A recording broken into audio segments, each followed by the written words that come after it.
أعوذ بالله السميع العليم من الشيطان الرجيم من همزه ونفخه ونفثه. بسم الله الرحمن الرحيم.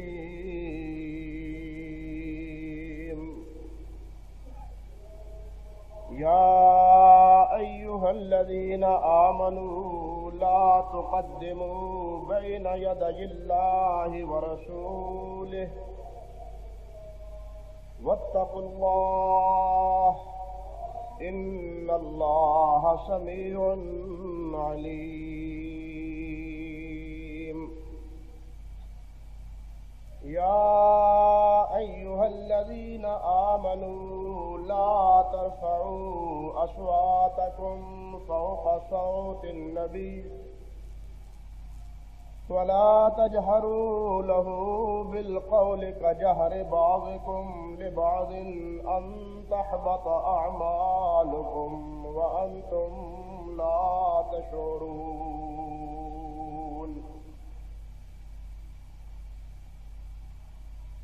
إن الذين يغضون أصواتهم عند رسول الله أولئك الذين امتحن الله قلوبهم للتقوى لهم مغفرة وأجر عظيم. سبحان ربك رب العزة عما يصفون وسلام على المرسلين والحمد لله رب العالمين.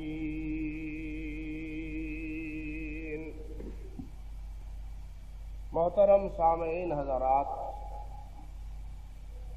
اور میری واجب الاحترام ماں اور بہنوں،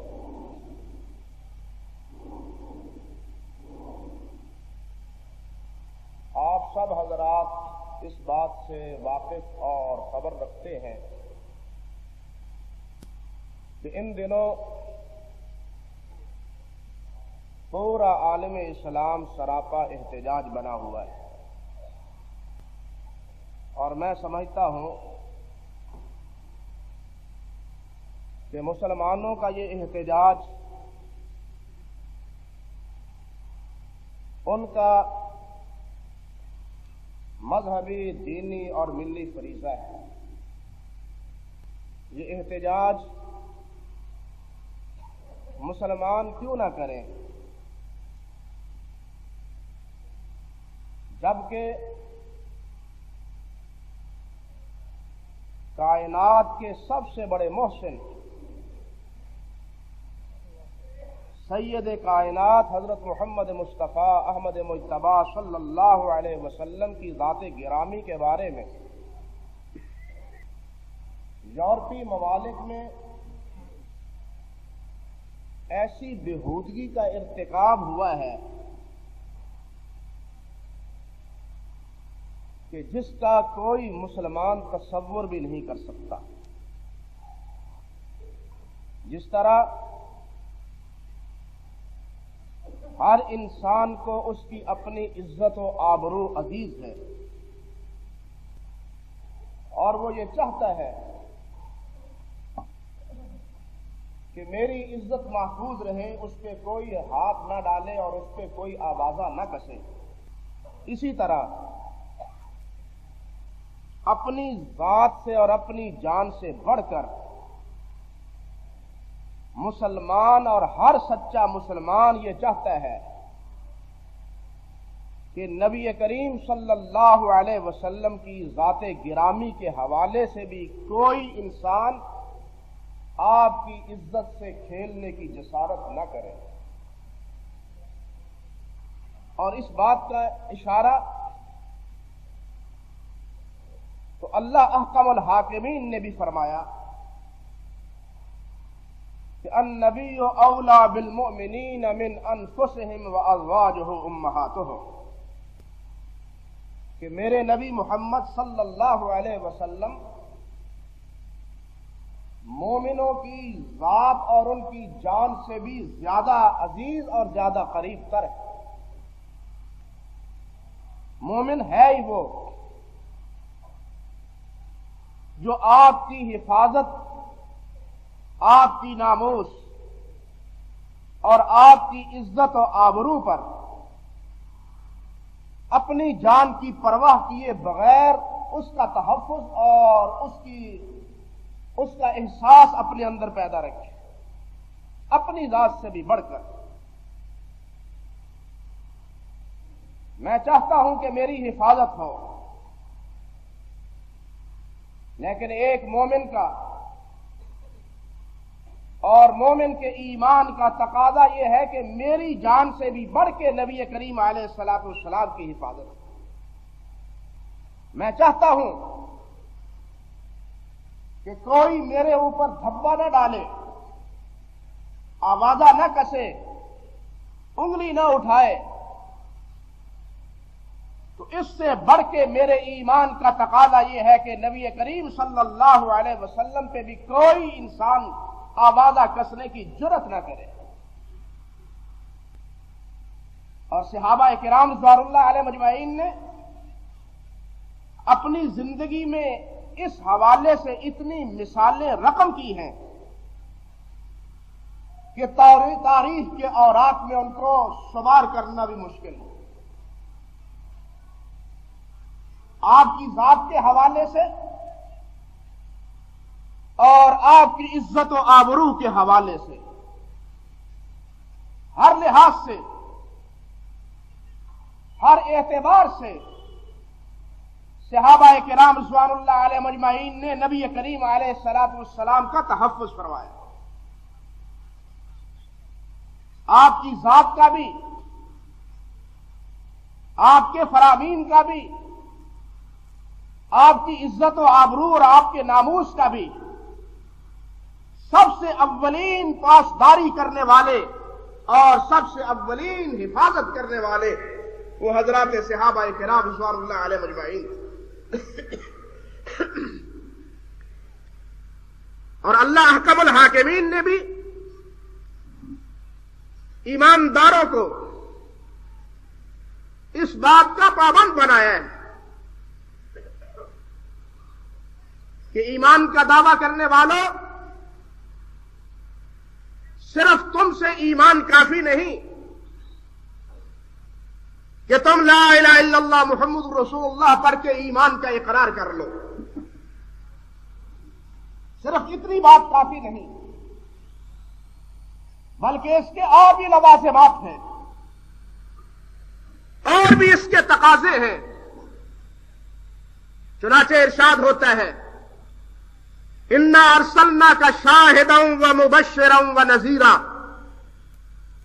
لتؤمنوا باللہ ورسولہ وتعزروہ وتوقروہ، کہ ہم نے اے میرے محبوب صلی اللہ علیہ وسلم، ہم نے آپ کو شاہد، بشیر و نذیر بنا کے بھیجا ہے۔ کس لیے؟ تاکہ آپ کی آواز پہ لبیک کہا جائے، آپ کو مانا جائے، آپ کی رسالت کا اقرار کیا جائے۔ لِتُؤْمِنُوا بِاللَّهِ وَرَسُولِهِ، تاکہ یہ لوگ اللہ اور اللہ کے رسول کو مان لیں۔ اسی پہ اکتفا نہیں، بلکہ وَتُعَزِّرُوهُ وَتُوَقِّرُوهُ، ضرورت پڑے تو آپ کے ساتھی بھی بنے، آپ کی مدد بھی کرے، یمین و یسار بھی بنے، اور آپ کی عزت و تکریم اور تعظیم بھی کرے۔ صرف ایمان نہیں، بلکہ سچا آپ کا ساتھی، جہاں ضرورت پڑے آپ کا ممد اور معاون بن جائے۔ آپ نکلے تو کوئی پیچھے گھروں میں نہ رہے، سمجھے بات؟ آپ نکلے میدان جہاد میں تو پھر کوئی پیچھے نہ رہے، آپ کے بارے میں کوئی بات کہے تو تمہاری ذمہ داری ہے کہ تم اس کی آپ کی توقیر اور آپ کی تعظیم، آپ کی تکریم، آپ کی عزت و ناموس کا تحفظ کرو۔ صرف ایمان نہیں، گویا ایک ایماندار سے اللہ سبحانہ و تعالی کا مطالبہ نماز روزے کا نہیں، زکوٰۃ اور صدقات کا ہی نہیں، ذکر و اذکار کا ہی نہیں، بلکہ اس کے ساتھ ساتھ اس بات کا بھی مطالبہ ہے کہ ایمان کے پہلو بہ پہلو نبی علیہ السلام کی تعظیم و تکریم بھی کرو، بلکہ وہ ایمان اللہ سبحانہ و تعالی کو محبوب ہی نہیں، پسند ہی نہیں، کہ جس ایمان میں سب سے زیادہ محبت بھی محمد مصطفیٰ سے ہو اور سب سے زیادہ تحفظ بھی محمد مصطفیٰ کا ہو۔ وہ اللہ ذو الجلال والاکرام کو ایسا ایمان اور وہ ایمان قبول ہی نہیں۔ نبی علیہ السلام نے خود ارشاد فرمایا ہے، لا یؤمن احدکم حتی اکون احب الیہ من مالہ وولدہ والناس اجمعین، اور کما قال النبی صلی اللہ علیہ وسلم، کہ تم اس وقت تک مسلمان نہیں، مومن نہیں ہو سکتے جب تک مجھ سے محبت تمہاری اپنی جان سے، تمہارے مال و اولاد سے اور تمہارے تمام تعلق رکھنے والے تمام لوگوں سے سب سے زیادہ بڑھ کے میرے ساتھ تمہاری جب تک محبت نہ ہو۔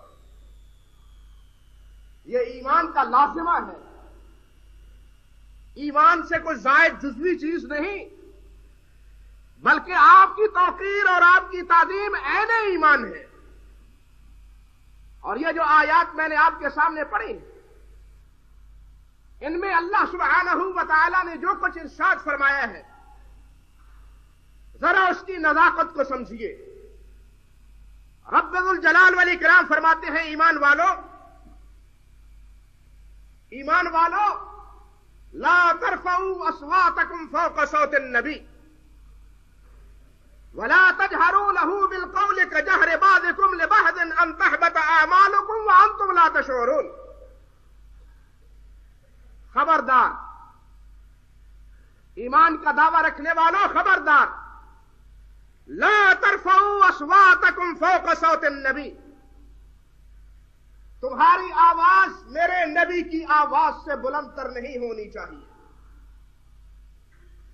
میرا نبی بولے، تمہاری آوازیں ختم ہو جانی چاہیے، گنگ ہو جانی چاہیے، زبانیں رک جانی چاہیے، آواز تمہاری نہیں آنی چاہیے، دب جانی چاہیے تمہاری آواز میرے نبی کی آواز کے سامنے۔ وَلَا تَجْهَرُوا لَهُ بِالْقَوْلِ كَجَهْرِ بَعْضِكُمْ لِبَعْضٍ، اور میرے نبی کو آوازیں دے دے کے اس طرح بھی مت بلاؤ جس طرح تم باہم ایک دوسرے کو بلاتے۔ خبردار، میرے نبی کا نام لے لے کے ایک دوسرے کو مت پکارو، جس طرح ایک دوسرے کو تم پکارتے ہو اس طرح مت پکارو، اور میرے نبی کی آواز کے سامنے تمہاری آواز دبی رہنی چاہیے۔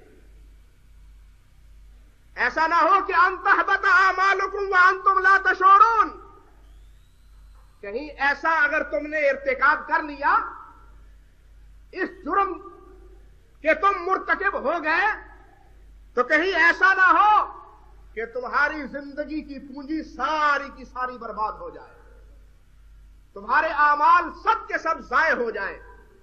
وانتم لا تشعرون، اور تمہیں شعور بھی نہ ہو کہ ہم سے کیا ہوا ہے، ہم کہاں سے کہاں پہنچ گئے ہیں، تمہیں اس بات کا شعور بھی نہ ہو، اور تمہارا نامہ اعمال اس پہ گویا کہ دھبے پڑ چکے ہو، ضائع ہو چکے۔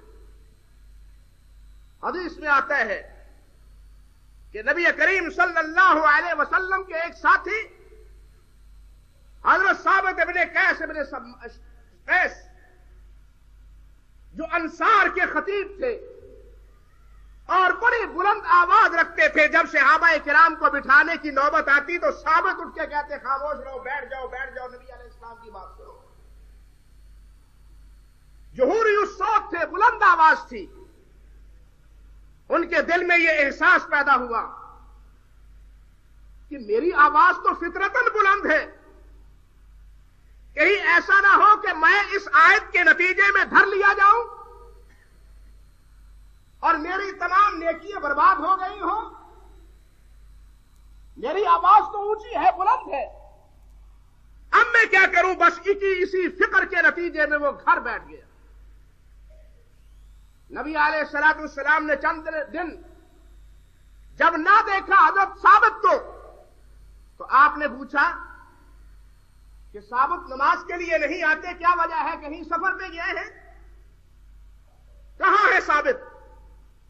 ایک ساتھی نے عرض کی حضور میں جا کے خبر لیتا ہوں، پتہ کرتا ہوں کہ ثابت کہاں چلے گئے یا کیا بنی ان سے۔ وہ ان کے گھر جاتے ہیں، دروازہ کھٹکھٹاتے ہیں، ثابت اندر سے بولتے ہیں، بات کرتے ہیں، یہ پوچھتے ہیں ثابت اتنے دن سے تم گھر میں چھپے بیٹھے ہو، مسجد میں نہیں آ رہے، نبی علیہ السلام تمہارے بارے میں سوال کرتے ہیں کہ ثابت کہاں چلا گیا؟ ثابت کہتے ہیں میں تو اپنے اعمال پہ رو رہا ہوں،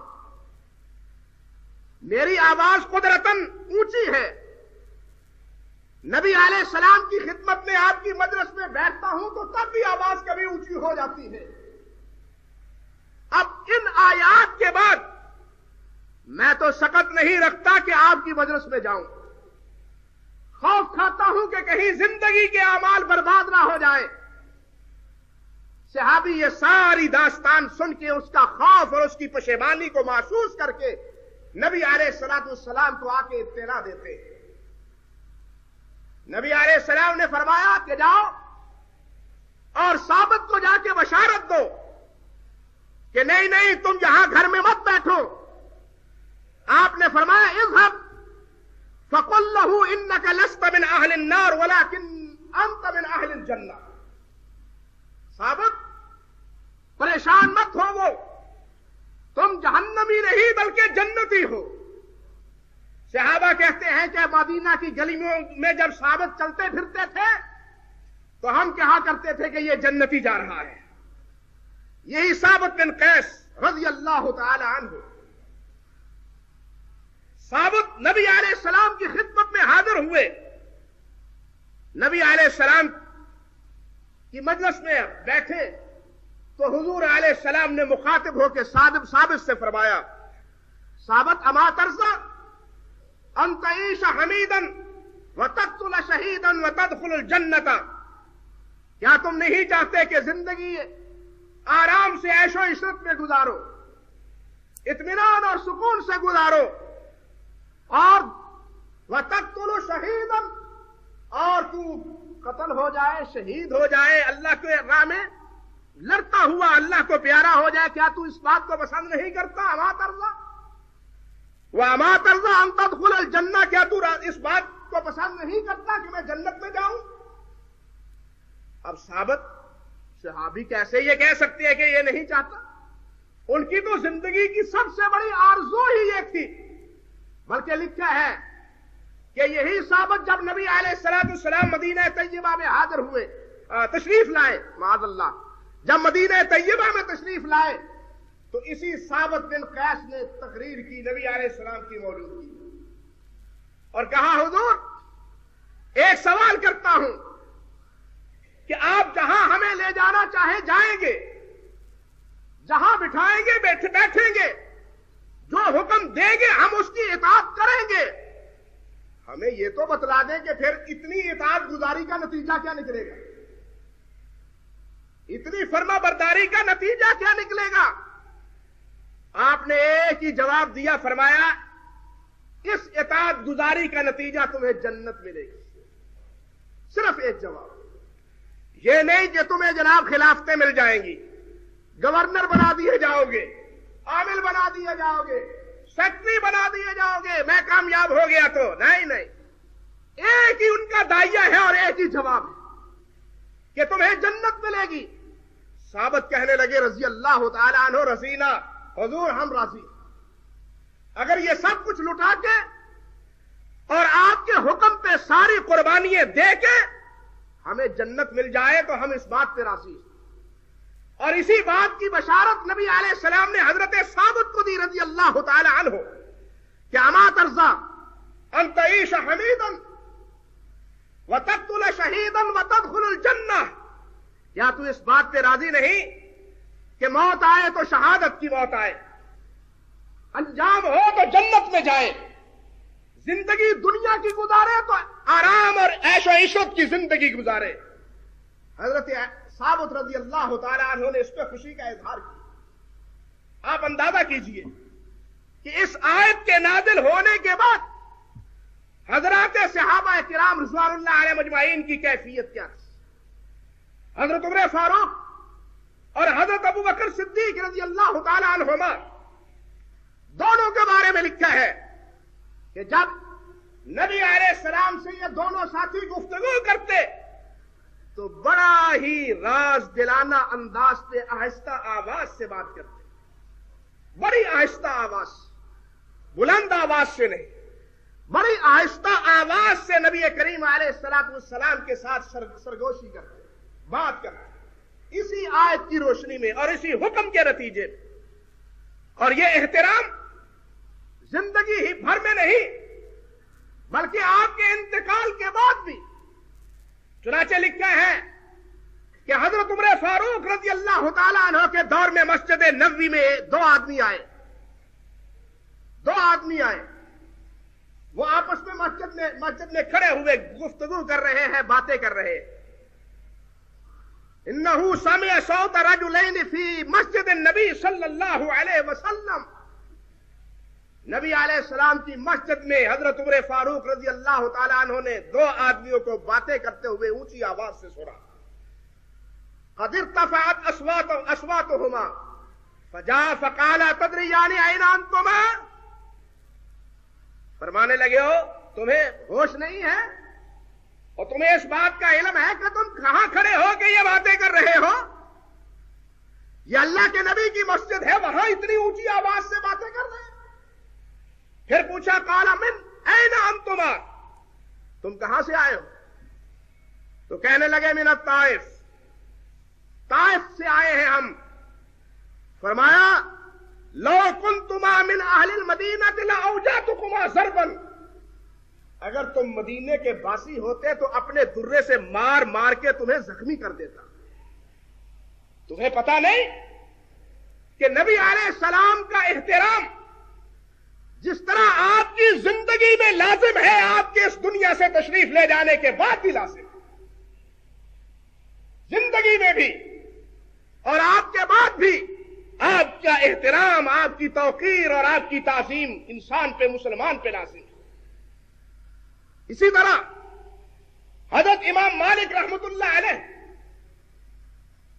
اللہ اکبر، مدینے کے امام، ان کی موجودگی میں وقت کا خلیفہ ابو منصور ابو جعفر وہ مدینہ طیبہ آتا ہے. مسجد نبوی میں کھڑا کھڑا اپنے ساتھیوں کے ساتھ اونچی آواز سے باتیں کرنا شروع کر دیتا ہے. حضرت امام مالک رحمت اللہ علیہ نے فرمایا لا ترفع صوتك في هذا المسجد ان حرمته میتا كحرمته حیا. منصور، نبی علیہ السلام کی مسجد مبارک میں آپ کے روضہ اقدس کے قریب، خبردار اپنی آواز کو بلند نہ کرو. آپ کا جس طرح زندگی میں احترام ہے، زندگی کے بعد بھی آپ کا اسی طرح ہر مسلمان پر احترام واجب ہے. یہ نہیں کہ یہاں جناب آپ اونچی آواز سے بولتے رہو. جب آپ کی مجلس میں اونچی آواز سے بولنے کی اجازت نہیں تھی تو آپ کے بعد بھی آپ کے روضہ اقدس کے قریب اونچی آواز سے بولنے کی اجازت نہیں ہے. یہ زندگی کا احترام ہی نہیں، زندگی کے بعد بھی ہے. بلکہ شیخ الاسلام ابن تیمیہ رحمت اللہ علیہ نے الصارم المسلول میں لکھا ہے امام مالک رحمت اللہ علیہ کا قول، کہ امام مالک فرماتے ہیں من قال ان رضا النبی صلی اللہ علیہ وسلم وصف اراد به عیبہ قتل. اللہ اکبر. فرماتے ہیں کہ وہ آدمی جو باتوں باتوں میں یہ بات کہتے ہیں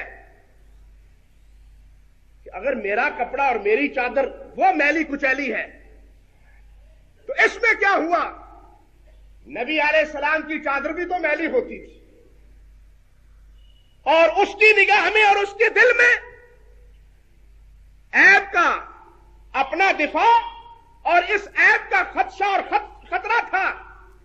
تو فرماتے ہیں کہ یہ جرم بھی ایسا ہے کہ جس کے نتیجے میں وہ واجب القتل ہے، یعنی آپ کی ذات گرامی ہی کی نہیں، آپ کے لباس اور آپ کے ہر بال کی اور ہر عضو کی اور ہر متعلقہ چیز کی کا احترام اور اس کی عزت اور اس کی توقیر بھی مسلمان پلا سکے۔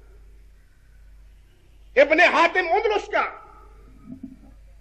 کا ایک بڑا عالم تھا، بڑا فقیہ اور مناظر تھا، علماء کے مابین مدراسے کے دوران اس نے ایک بات کہہ دی۔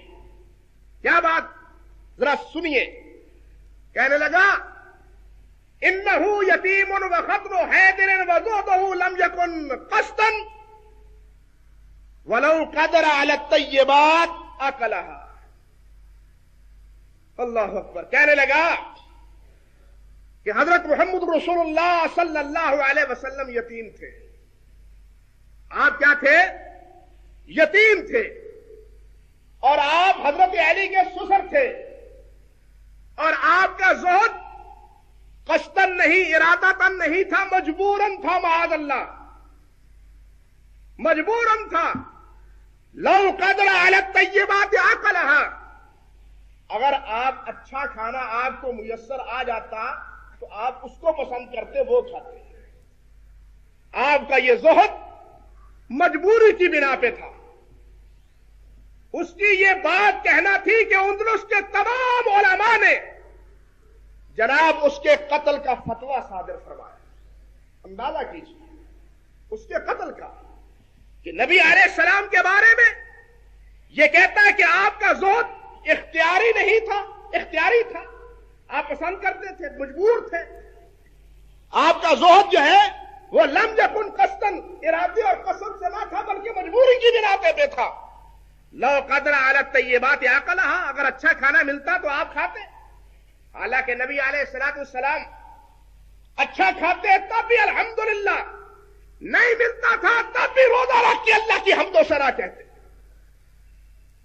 آپ کے سامنے بھنا ہوا گوشت آیا وہ بھی تناول فرمایا، آپ کے سامنے اگر صرف شہد آیا وہ بھی کھایا، صرف زیتون آیا وہ بھی کھایا۔ حضرت عائشہ تو فرماتی ہیں کہ 2 ماہ تک کھجوروں میں بھی آپ نے گزارا کیا، گھر میں آگ ہی نہیں جلی کھانا پکانے کے لیے۔ جو بھی آیا نبی علیہ السلام نے اللہ ذوالجلال کا دیا ہوا رزق، وہ سوکھا تھا یا جناب پھیکا تھا یا اچھا تھا، کھا کے اللہ کا شکر ادا کیا۔ اچھا آیا ہے تب بھی، نہیں آیا تب بھی، مقصد تو اللہ کی سراخانی اور اللہ کے حمد۔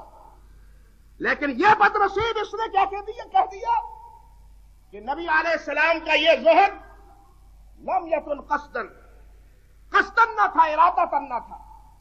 آپ کے پاس وسائل ہوتے تو کیا ہے، آپ کیا کرتے؟ اچھا کھاتے، اچھا پہنتے۔ اعوذ باللہ من الشیطان الرجیم۔ اور اس کے اسی فتوے پہ شیخ الاسلام رحمۃ اللہ علیہ نے کہا، اسی حربہ سرائی پہ اندلس کے علماء نے اس پہ قتل کا فتویٰ صادر کیا۔ یہی نہیں، آپ حیران ہوں گے کہ ہارون قاضی ابو یوسف کے سامنے بیٹھا ہے، وقت کا خلیفہ ہے۔ حضرت قاضی ابو یوسف رحمۃ اللہ علیہ نے فرمایا کان رسول اللہ صلی اللہ علیہ وسلم یحب القرع، کہ نبی علیہ السلام کدو کو پسند کرتے تھے، کدو کو کھانے میں۔ کدو گوشت کے ساتھ پکایا گیا اور نبی علیہ السلام کدو کے ٹکڑے اٹھا کے تناول فرما رہے۔ قاضی ابو یوسف کہنے لگے کہ نبی علیہ السلام کدو کو پسند کرتے تھے۔ یہ ہارون معلوم نہیں کس فکر میں بیٹھا تھا، کہنے لگا لا احب القرع، مجھے تو کدو پسند نہیں ہے، مجھے تو کدو پسند نہیں ہے۔ فامر ابو یوسف بإحضار النفع والسیف، وقت کے قاضی القضات سے کہنے لگے لاؤ نا ذرا تلوار بھی لاؤ، اور وہ چمڑے کا جس پہ جناب سزا دی جاتی ہے مجرم کو، چمڑے کا وہ کہنا چاہیے بچھانے والا سفرہ، وہ بھی لاؤ، وہ بھی لاؤ۔ نبی علیہ السلام جس بات کو پسند کرتے ہیں یہ کہتے ہیں مجھے وہ چیز پسند نہیں ہے۔ جو چیز اللہ کے نبی کو پسند ہے اور مسلمان کو وہ چیز پسند ہونی چاہیے۔ آپ اندازہ کیجئے کہ کیا احساسات تھے آپ کے اسلاف کے، ہمارے مسلمانوں کے اکابر اور مسلمانوں کے اسلاف، اور یہ کوئی ایک واقعہ نہیں، اس نوعیت کے اور بھی واقعات ہیں جو شیخ الاسلام ابن تیمیہ نے الصارم المسلول میں لکھے۔ عرض کرنے کا مقصد یہ تھا کہ نبی علیہ السلام کی یہ توقیر، آپ کا یہ احترام، آپ کی یہ عزت ہر مسلمان پہ واجب اور لازم ہے۔ اسی طرح جس طرح آپ پہ ایمان بات لازم ہے، آپ کی عزت و توقیر بھی اسی طرح لازم ہے۔ اس کے بغیر جس طرح اللہ اکبر ایمان انسان قبول نہ کرے وہ اللہ کے ہاں مجرم ہے، اسی طرح کوئی ایمان لا کے آپ سے محبت اور عزت و توقیر نہیں کرتا وہ بھی اللہ کے ہاں مجرم ہے۔ وہ مت سمجھے میں نے کلمہ تو پڑھ لیا ہے اب جس طرح چاہوں زندگی گزارو، غلط بات ہے۔ کلمہ پڑھا ہے تو اب زندگی کو اسی سانچے میں ڈھالنا ہے جس سانچے میں محمد مصطفیٰ کو ڈھالا گیا ہے، آپ نے ڈھالا ہے۔ اللہ اکبر کبیرہ۔ اس لیے آج اگر مسلمان سراپا احتجاج ہے تو یہ مسلمانوں کا حق ہے، غیرت کا تقاضا ہے، مذہبی اور ملی سمجھتا ہوں ایک فریضہ ہے، اور ہمارا مسلمانوں کا اسی بنیاد پہ مطالبہ ہے کہ ان تمام یورپین ممالک کا بائیکاٹ کیا جائے، ان کی مصنوعات کا بائیکاٹ کیا جائے، اور ان ممالک سے اپنے سفراء کو واپس بلایا جائے اور ان کے سفراء کو وہاں بھیج دیا جائے، ان خنزیروں کو وہاں بھیج دیا جائے۔ حیرت ہے اور دکھ کی بات ہے کہ یہاں پاکستان میں آپ نے وہ واقعات بھی دیکھے اور سنے کہ جب بعض ائمہ نے ہاتھ اٹھا کے امریکہ اور بش کے خلاف دعائے قنوت کی تو ان کو جناب مسجدوں سے برطرف کر دیا گیا، مسجدوں سے، سرکاری مساجد، اوقاف کی مساجد، کہ تم بش اور امریکہ کے خلاف دعائے قنوت کیوں کرتے ہو؟ او بے غیرتا، اسی امریکہ نے ڈنمارک کے وزیر اعظم کو ٹیلی فون کر کے بش نے جناب اپنی ہمدردی کا اظہار کیا ہے اس کے ساتھ، اسی بش نے ہمدردی کا اظہار کیا، اور ڈنمارک کے وزیر نے آگے سے شکریہ ادا کیا، اور اس ابلتے ہوئے علاؤ کے نتیجے کے باوجود بے شرمی کی انتہا یہ ہے کہ دوسرے یورپ ممالک کے ساتھ ساتھ امریکہ میں بھی یہی خاکے شائع کیے جا رہے ہیں جو نبی کریم صلی اللہ علیہ وسلم کے بارے میں ڈنمارک اور دوسرے یورپ کے ممالک میں شائع کیے گئے۔ وہ امریکہ بھی ہم نوا ہے۔ ہمارا مطالبہ ہے کہ یہ 5 گھنٹے کی بش کی آمد اس کو بھی کینسل کیا جائے، کہ مجھے آپ کو اتفاق ہے یا نہیں؟ اور ہندوستان میں شرم نہیں آتی ان بے شرموں کو، وہ 3 دن کا مہمان بنے اور تمہارے ملک میں 5 گھنٹے کا مہمان بنے، کس لیے آتا ہے؟ بھیک مانگنے کے لیے؟ تم ان کے سامنے سجود ہو گئے 5 گھنٹے کی، کیا مقصد ہے؟ ان حالات میں تو ہم پاکستان میں اس کا آنا بھی گوارا نہیں کرتے۔ تم 5 گھنٹے کے لیے کہتے ہو، ہم 1 لمحے کے لیے بھی اس کو برداشت کرنے کے لیے تیار نہیں ہیں۔ جو نبی کریم علیہ الصلوۃ والسلام کی ذات گرامی کے حوالے سے اپنے اندر یہ نرم گوشہ رکھتا ہے، ہم مسلمان اس کے سامنے سیسا پگھلائی ہوئی دیوار بننے کے لیے تیار ہیں اللہ کے فضل و کرم سے۔ اور یہ دن کیوں آج دیکھنے میں پڑے ہیں ہمیں؟ یہ دن ہمیں کیوں دیکھنے پڑے ہیں؟ اے باد صبا ای ہما آوردہ کشت، یہ تمہاری بدعملیوں اور تمہاری بد کرداریوں کا نتیجہ ہے، تمہارے غلط فیصلوں کا نتیجہ ہے، تمہارے غلط منصوبوں کا نتیجہ ہے۔ تم نے کہا ہم بنیاد پرستی کو ختم کریں گے، ہم اسلامی جنونیت کو ختم کریں گے، ہم اسلام کو جناب مسلمانوں کو سیدھا کر دیں گے۔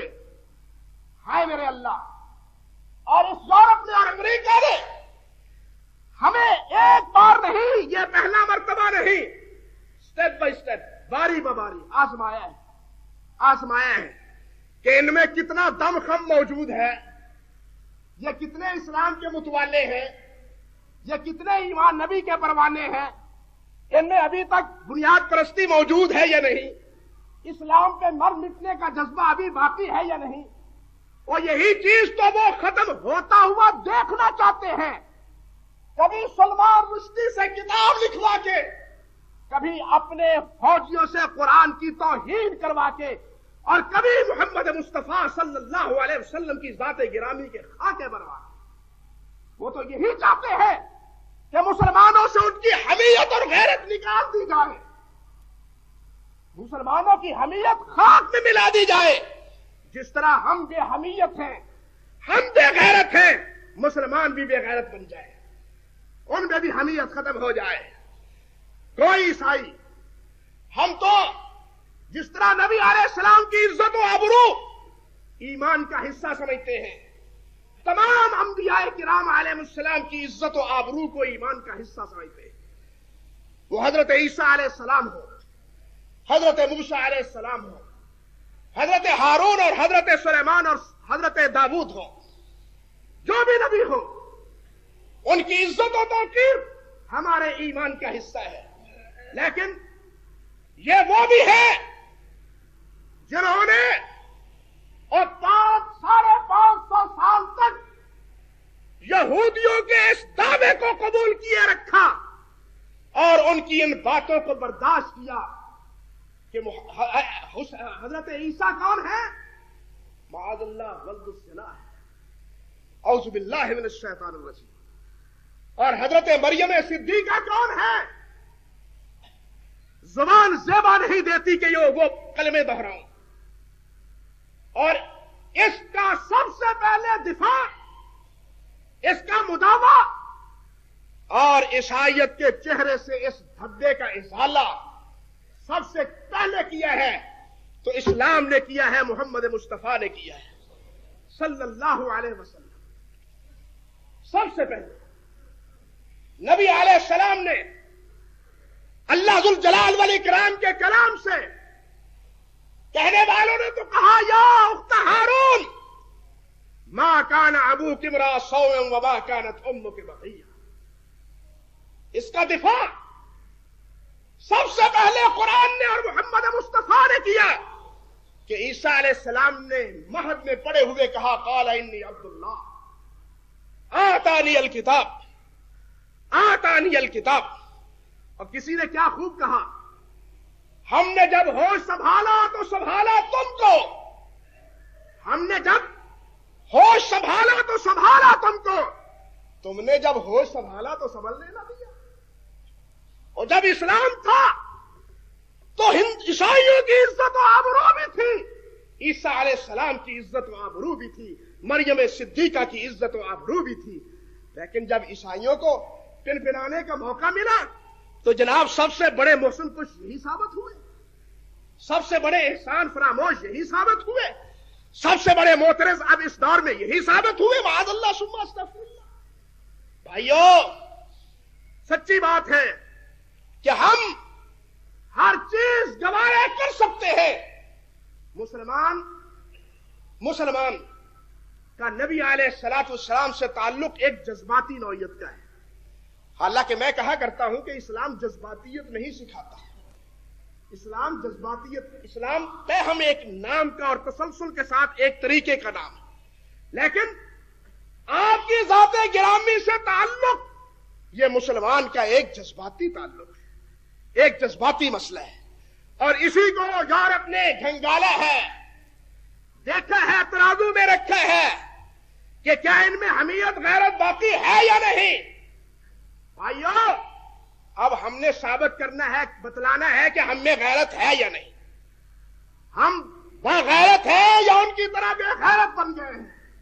اللہ ہمیں باغیرت بنائے، اللہ ہمیں باحمیت اور باحویت بنائے، اللہ سبحانہ و تعالی مسلمانوں کو عزت کی زندگی عطا فرمائے، اور عالم کفر جو مسلمانوں کو مٹانے پہ تلا ہوا ہے اللہ ذوالجلال اس کو ملیا میٹ فرمائے۔ وآخر دعوانا الحمدللہ۔